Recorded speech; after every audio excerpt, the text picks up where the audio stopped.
Bonjour à tous, ici Cécile. Pour ceux qui viennent ici pour la première fois, je m'appelle Cécile et je fais des vidéos sur pas mal de sujets, le minimalisme, le bien-être, voilà les choses qui m'intéressent. Et puis pour les autres, bonjour, bienvenue à vous. Alors comme tu peux le voir, j'ai un œil irrité aujourd'hui. Ça fait 2 jours que c'est comme ça, j'ai mis de la camomille dessus, suivant ce que m'a dit mon médecin, mais bon, on va voir comment ça évolue. Donc j'ai une option qui est de ne pas faire de vidéo, mais j'avais quand même envie de te parler aujourd'hui. J'en ai une autre qui est de faire la vidéo avec mes super lunettes de soleil, que j'adore. Mais voilà, je sais pas ce que tu préfères, moche ou bizarre, à choisir, je ne sais pas. C'est un peu bizarre, non, de parler comme ça avec les lunettes. Ouais, donc je crois qu'on va rester sur moche, mais vrai. Hein et puis en fait, le sujet d'aujourd'hui, ça n'a rien à voir avec les yeux, donc on va dire qu'on s'en fiche. Et je suis désolée si ça te gêne, j'espère que ça ne nuira pas à la clarté de mon propos. En fait, aujourd'hui, j'ai envie de te parler d'un objet en particulier, des sacs à main. Un objet auquel j'ai été vraiment accro pendant super longtemps. C'est presque aussi loin que je me souvienne en fait, et dont j'ai réussi à me détacher grosso modo sur l'année et demie qui vient de s'écouler. Et j'en suis hyper contente parce que ça m'a fait réaliser pas mal de choses. Et donc voilà, j'ai envie de te raconter mon histoire avec les sacs à main. Comment j'ai été accro, comment j'y ai consacré beaucoup trop d'argent à mon avis, et puis comment finalement j'ai pu me détacher de cette addiction quelque part. Cette passion pour les sacs à main, ça remonte à super longtemps, au moins depuis le début de l'adolescence, peut-être même depuis l'enfance. Mais c'est vrai qu'adolescente, dès que j'ai commencé à avoir un peu d'argent de poche, j'ai acheté des sacs à main.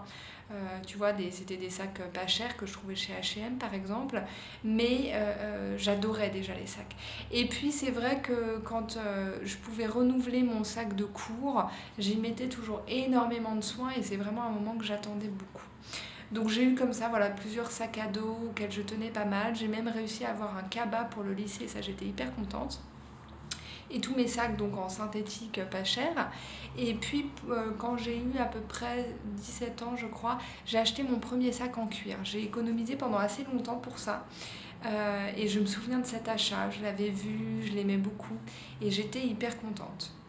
Et là j'ai eu mon bac et je suis partie de chez mes parents, enfin de chez ma mère. Et là, ce goût que j'avais pour les sacs à main s'est beaucoup amplifié, puisque dès que j'avais un peu d'argent, il faut savoir que j'ai toujours travaillé à côté de mes études, dès que je pouvais, j'achetais un sac. Alors, c'était pas encore des sacs chers à l'époque, mais quand même, j'en achetais et j'ai commencé à les accumuler. Et ensuite, j'ai commencé à travailler. Et là, ça a été la cata parce qu'en fait, quand j'ai commencé à travailler, j'étais dans l'univers du luxe et de la mode. Et donc, déjà, tout le monde avait des sacs magnifiques. Et puis, en plus, j'avais accès à des ventes privées. Et c'était considéré comme hyper important d'avoir un beau sac dans l'entreprise dans laquelle je travaillais. Et donc, j'ai commencé à acheter des sacs en vente privée, à y consacrer vraiment une part substantielle de ce que je gagnais chaque mois. Voilà, j'avais pas d'autres frais à l'époque. Enfin, j'avais la moitié du loyer.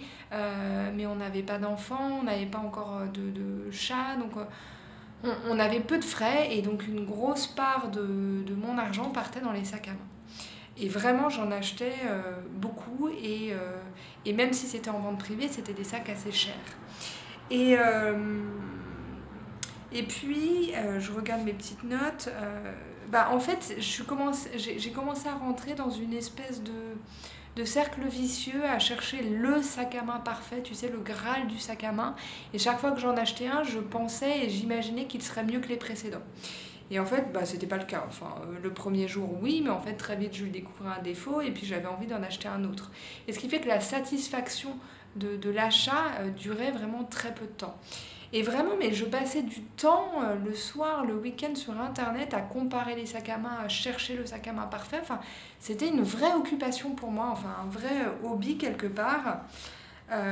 Et voilà, c'est du temps et de l'argent perdu en fait. Je me souviens notamment de la quête du sac à main noir parfait, qui a duré assez longtemps, parce que voilà, le noir, ça reste une de mes couleurs favorites.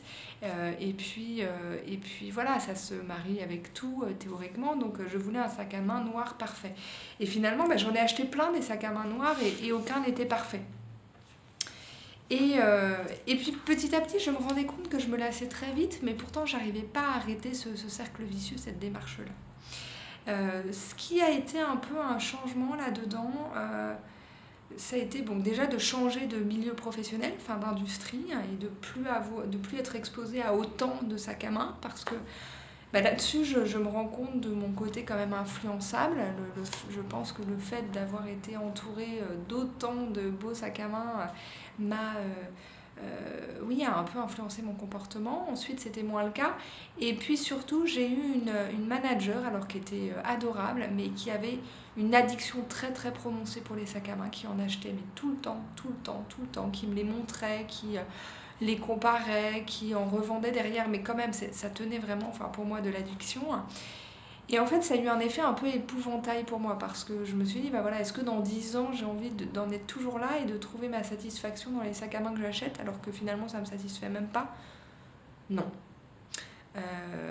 Non, j'avais pas envie de ça. Et donc là, j'ai commencé à me séparer de quelques-uns de ces sacs, à les vendre, mais j'en avais toujours trop. Et voilà, en plus, je suis bordélique, donc je veux dire, je suis pas une collectionneuse, c'est pas mon truc d'avoir trop d'objets, ça me sert pas du tout. Donc j'ai commencé à m'en séparer, et puis j'ai commencé à acheter des sacs à main moins chers et à y porter un petit peu moins d'importance. Finalement, est-ce que c'est important de se balader avec un sac super cher, super beau? Non, enfin aujourd'hui je crois pas. C'est vrai qu'à l'époque je considérais que c'était peut-être une marque de prestige ou je sais pas, une marque de statut. Enfin c'était un élément important pour moi de la tenue vestimentaire, peut-être le plus important de la tenue vestimentaire.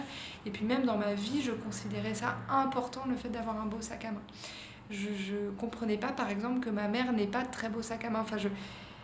Ouais, c'était important, c'est hyper futile mais c'était important pour moi. Et puis voilà, donc comme je te disais, j'ai commencé à m'en détacher. Et puis un jour, voilà, j'ai eu un enfant, puis deux. Et là, un jour, je me suis acheté un sac à dos. Et en fait, c'est bête, mais ça a tout changé parce que déjà, j'avais plus mon sac à main en permanence sous le nez. Quand je me promenais, il était dans mon dos, donc je ne le voyais pas. Et ensuite, j'ai découvert le côté pratique d'avoir les mains libres en permanence. Et finalement, j'ai réussi à faire passer l'intérêt, la façon dont l'objet me servait avant cette image que j'avais de cet objet qui m'apportait un prestige ou une apparence ou quelque chose de particulier que je recherchais. J'ai réussi à faire passer l'utilité de l'objet avant, tu vois, tout le reste, tous ces affects qu'on met sur l'objet et qui ne nous servent pas vraiment en fait.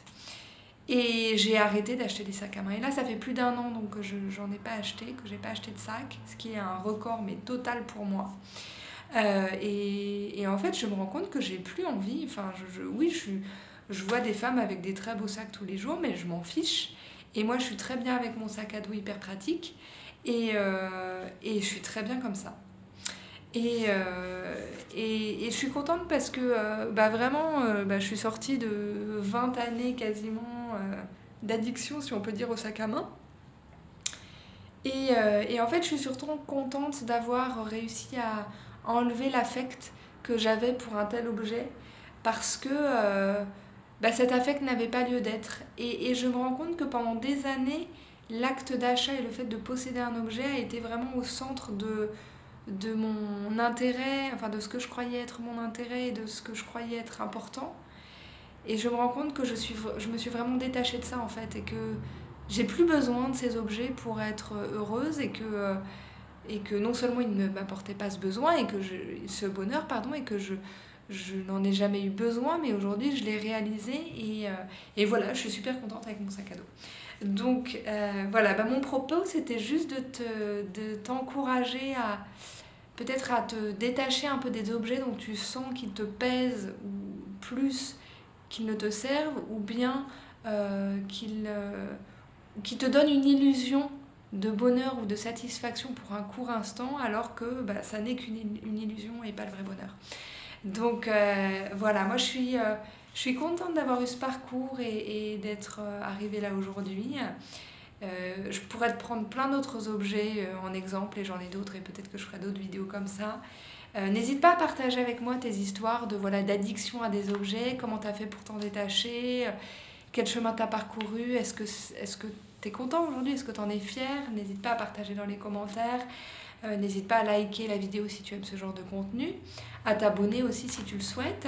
Et puis moi, est-ce que je remets mes lunettes de soleil pour te saluer et te dire au revoir peut-être, hein, comme ça au moins tu n'auras pas l'image de mon œil moche qui te restera après la vidéo, je sais pas. En tout cas, ça m'amuse. Voilà, bah, je te souhaite une excellente journée, prends soin de toi, profite de ton temps, de tous les bons moments. Ne t'attache pas trop aux objets et au contraire, regarde tout ce qu'il y a de magnifique autour de toi et que tu n'as pas besoin de posséder pour être heureux. À très vite et moi je t'embrasse. Au revoir.